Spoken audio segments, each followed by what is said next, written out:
Hello everyone, welcome back to English Tales. In this video, we will be discussing the critical analysis part of the play Abhignana Shakuntalam, written by Kalidasa. Kalidasa was an ancient classical Sanskrit playwright. He is mostly famous for his three plays, Abhignana Shakuntalam, Vikram Orvasiyam and Malvika Agnimitram. These were the plays which made him so famous.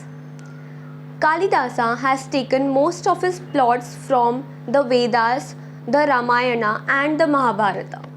This play Abhignana Shakuntalam is taken from a story from Mahabharata. It also has one scene which is taken from the Ramayana. I will let you know further into the video. Kalidasa in Indian literature is considered at par with Shakespeare from English literature, and therefore Kalidasa is also known as Shakespeare of India. Let us now have a look at the title of the play.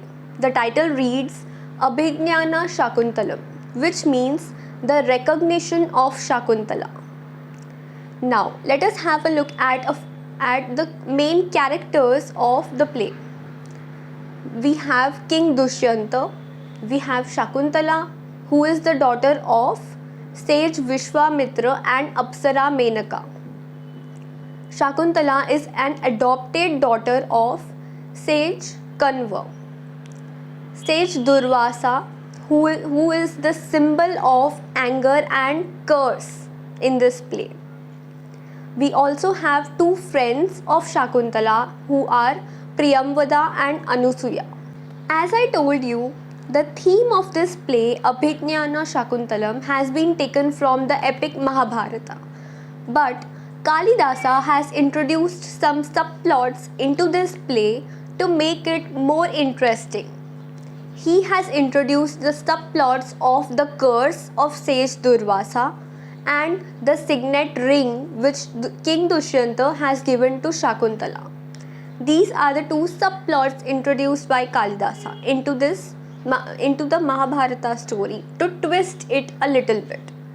Now Kalidasa has remolded this story to such an extent that it has become very unusual, and at the same time it has become very interesting, and it keeps the readers glued to the story. At the beginning of the play, we see that King Dushyanta is trying to hunt a deer, and a sage stops him in the way and tells him that this area belongs to a hermitage. As soon as the king gets to know this, he stops and he decides to move towards the hermitage and pay a visit there. When he reaches the hermitage, he stops there and he casts off all his royal jewelry and weapons in the chariot. He keeps them in the chariot and then enters this ashrama or this hermitage. Now this is a symbol of king entering into a new world which might be opposite of his royal court. This ashrama is the epitome of peace, gentleness and harmony. And therefore the king casts off all his royal belongings before entering into this new world. Let us now have a look at caste as an important factor in this play. Firstly, we see when King Dushyanta enters into the hermitage, he sees this beautiful and wonderful Shakuntala and instantly falls in love with this girl. But before moving into the relationship further, he first tries to ascertain the caste of Shakuntala, because king belonged to the Kshatriya caste, and a Kshatriya king cannot marry a woman who is from the upper caste. A Kshatriya king can marry a woman who is from the same caste or one caste lower. That is the reason he asked Shakuntala's friends and he got to know about the caste of Shakuntala. Another instance of caste is seen when the king's guards beat this fisherman who has come to the court to deliver the ring which he found in the stomach of a fish. What the guards assumed was the fisherman has stolen the king's ring, when in fact he has discovered that in the stomach of a fish. The guards assumed that he might have stolen because of his lower caste. After the union of Shakuntala and King Dushyanta goes back to his kingdom and Shakuntala is left behind. Shakuntala is always immersed into the thoughts of King Dushyanta. And Priyambada and Anusuya were watering the plants outside when sage Durvasa enters into the hermitage, and he is welcomed by no one. And therefore sage Durvasa gets angry and gives a curse to Shakuntala, saying that whoever she is thinking about will forget her. This is such a huge and devastating curse for Shakuntala. Anusuya and Priyambada ask for forgiveness from sage Durvasa and ask him a way through which Shakuntala could escape this curse. And sage Durvasa tells them that that person about whom Shakuntala is dreaming, he has given Shakuntala some symbol to remember him, and if she produces that symbol, which was the ring, if she produces that ring in front of that person, King Dushyanta will immediately recognize him. Now this curse by sage Durvasa has some functions to play in this play. Firstly, we get a prediction and unfolding of actions. We get to know what is going to happen further into the play. As the sage gives the curse that whoever Shakuntala is dreaming about will forget her, the audience immediately gets to know that King Dushyanta is going to forget Shakuntala further into the play. The second function is that of the rising action. The action rises in the play in the absence of the hero and the heroine. The next point is about love. Love in union and love in separation are the two important components of this play. Love in union is when Shakuntala and King Dushyanta loved each other in the hermitage, and love in separation is when King Dushyanta has went away and Shakuntala is dreaming about the king, and for a few initial days King Dushyanta has also been dreaming about Shakuntala.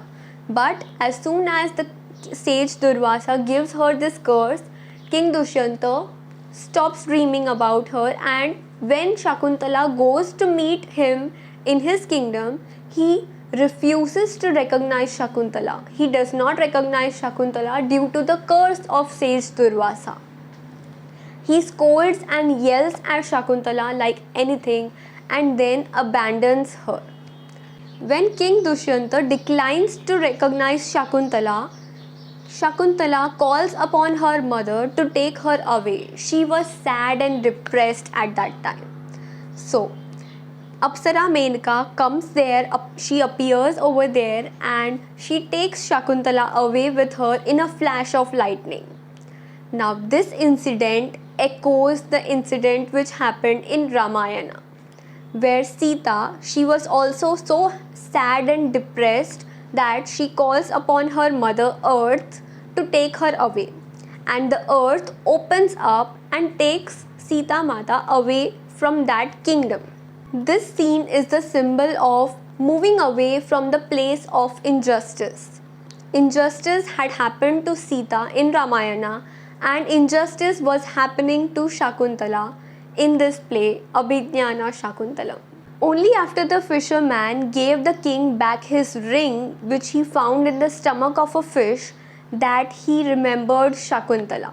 But now it was too late. Shakuntala had gone away with her mother, and King Dushyanta did not know where she was. After a few days, King Dushyanta went to fight a battle, and while returning from the battle, he decided to stop at a hermitage. At the hermitage, he met a boy who was counting a live lion's teeth. Okay, and King Dushyanta decided to talk to this boy as he was very sweet looking boy. And the boy told him that his name was Bharata. the son of King Dushyanta. And King Dushyanta was so happy to see his son. He asked him about Shakuntala and the family was reunited. And at the end, we see that King Dushyanta was ashamed of his actions. He did not know that whatever happened to him, the loss of his memory, was due to the curse of sage Durvasa. But now finally he remembered and recognized Shakuntala. And only in this last scene of the play we see that King Dushyanta is submissive and he expresses his regret for his past actions, for not recognizing Shakuntala. Now he came to know that this was due to the curse of sage Durvasa. Before concluding this video, let me quickly talk about some remarkable dramatic elements introduced by Kalidasa into this play. The first is the play starts with a prayer and a song, and this captures audience's attention and the audience is kept engaged throughout the play. Throughout the play, when we read it or when we watch it on screen, we do not feel bored. We feel engaged and we are eager to know what will happen next. The next point which I found remarkable was Kalidasa does not prolong the romance of King Dushyanta and Shakuntala. Okay, King Dushyanta and Shakuntala meet and they start loving each other, and one fine day King Dushyanta goes away back to his kingdom and Shakuntala is left behind. Now, immediately after this, we see sage Durvasa coming into the picture and the element of conflict coming into the picture. The romance between King Dushyanta and Shakuntala is not prolonged. So the element of conflict comes very quickly into the picture. The next point is the curse given by sage Durvasa. This is the main plot of the story. Everything that happens next, King Dushyanta does not recognize Shakuntala. It is because of sage Durvasa's curse. Then Shakuntala lost his ring in the water because of sage Durvasa's curse. Now she won't be able to show that ring to King Dushyanta and he won't be able to recognize her. So everything that happens was because of the curse. So it is the main plot of this story. The last thing which I found the most remarkable in this play was the curse and the ring. The ring functions both as the curse and as a remedy to this curse. That's all I had for you today. If you liked watching this video, please subscribe to Ingli Tales. My name is Simran Maitani and I'm signing off. You take care of yourself.